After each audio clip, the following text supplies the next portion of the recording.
रात के सन्नाटे में पुरानी और सुनसान सड़क पर अकेला चलता हुआ मैं, राजेश, एक अजीब सा भय महसूस कर रहा था। मेरा नाम राजेश है और मैं एक पत्रकार हूँ। आज मैं एक रहस्यमय कहानी के पीछे लगा हुआ था जो मुझे एक छोटे से गांव के बाहर स्थित एक पुराने बंगले तक ले आई थी। यह बंगला भूत बंगला के नाम से मशहूर था और इसकी कहानियां गांव वालों की जुबान पर थीं।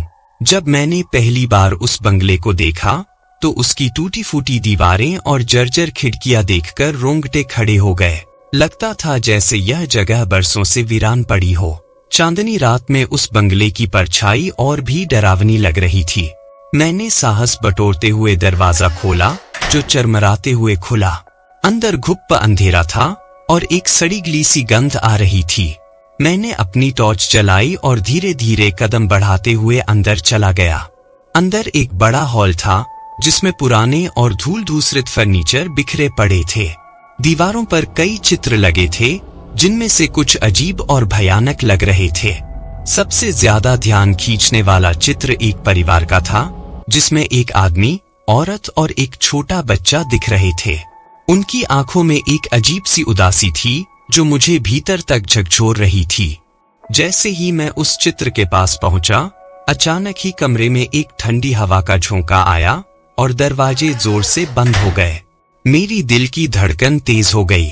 मैंने सोचा कि यह सिर्फ हवा का झोंका था, लेकिन तभी मुझे किसी के हंसने की आवाज सुनाई दी। मैंने चारों ओर देखा, लेकिन वहां कोई नहीं था। आवाजें और तेज हो रही थीं, मानो कोई मेरे कान के पास ही फुसफुसा रहा हो।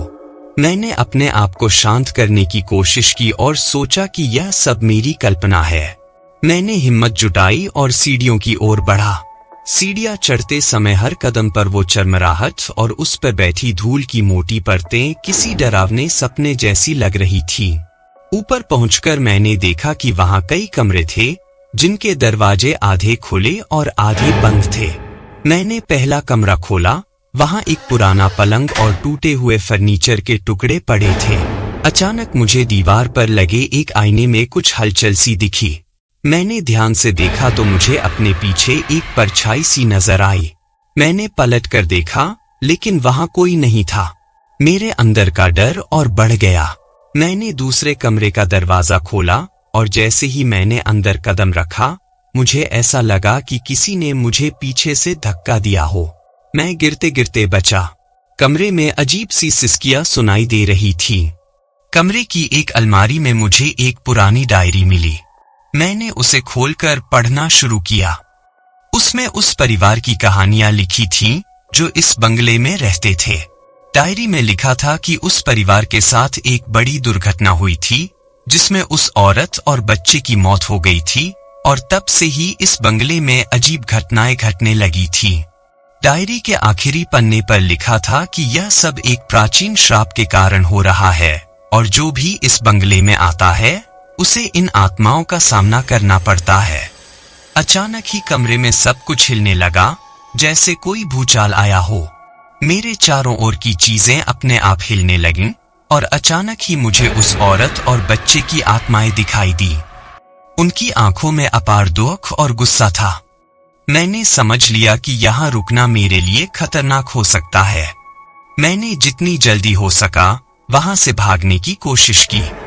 सीढ़ियों से नीचे उतरते समय मुझे ऐसा लगा जैसे कोई मुझे पीछे खींचने की कोशिश कर रहा हो। दरवाजे तक पहुंचते पहुंचते मेरी सांसें फूल चुकी थीं।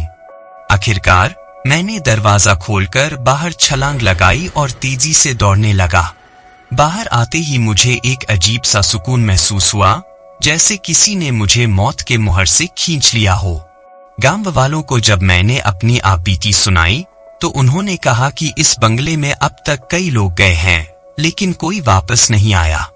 मुझे लगा कि मैं किसी अदृश्य शक्ति द्वारा बचा लिया गया हूं और इस रहस्य को दुनिया के सामने लाना मेरी जिम्मेदारी है। उस दिन के बाद मैंने इस रहस्य को उजागर करने की ठानी ताकि इस श्राप से मुक्त होने का कोई उपाय खोजा जा सके। उस भूत बंगले की कहानी आज भी मुझे डराती है, लेकिन मैंने हिम्मत नहीं हारी।